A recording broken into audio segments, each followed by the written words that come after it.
kids and coaches. I'm Coach Kent Murphy. Go ahead and get your binoculars out so you can take a look at the south side of Chicago without actually having to go there as we preview the 2020 Chicago White Sox.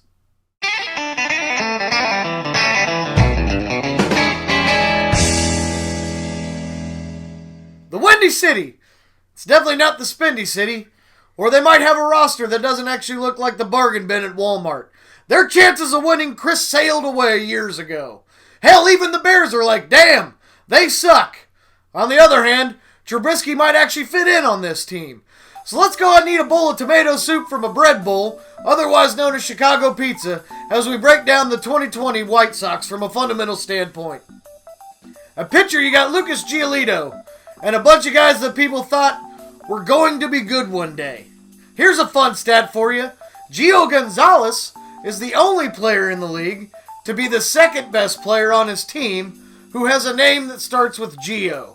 This pitching staff is like a summer in Chicago. It only gets to the mid-80s and it doesn't last very long. Closing it down, you got Alex Colomé. He actually had a pretty good year last year. So, there's something. The bad news for fans is the only time he gets a chance to do his job is when the White Sox have a lead in the ninth. So, look for him to get about 3 appearances this year. Catching, you got Yasmani Grandal. He's looking to finally get a year batting over 250. It's a shame that he can't frame hits the same way he frames all those pitches he gets in the dirt. At first base, you got Jose Abreu. The guy flat out crushes. He's had over 25 dingers and 100 RBI in all but 1 year of his career. If he keeps that up, he'll be the next Paul Konerko. A vastly underrated guy on a crap team for most of his career. So, something to look forward to. At second base, you got Larry Garcia. 8 dingers last year, and as far as I've heard, not one apology. I'm sure his arms were just tired from making the shortest throw on the field all day long. Or maybe they were just tired from high-fiving opposing players as they rounded the bases in an almost constant motion. At third base, you got Yoán Moncada. He cut out 50 strikeouts off his total last year and added 80 points to his batting average. An extreme low and an extreme high.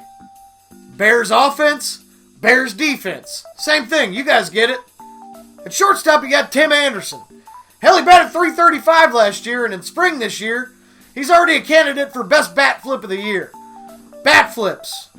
Maybe it's time you flip through a Defense for Dummies book so you don't have 26 errors again this year, pal. In left field, you got Eloy Jimenez. He had over 1 strikeout per game last year, but he did crush 31 dingers. Just imagine what that total would have been if you didn't swing at every pitch. Could have been good. In center field, you got Luis Robert. Flat out crushed it in the minors last year, and he finally got called up. The good news is, you're in the majors.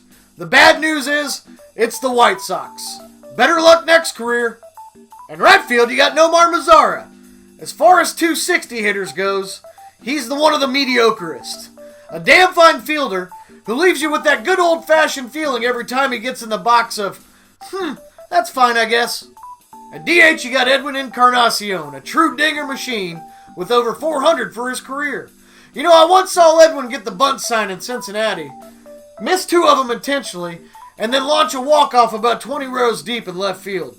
And for that, I have to nominate Edwin for the Lifetime Kent Murphy Achievement Award.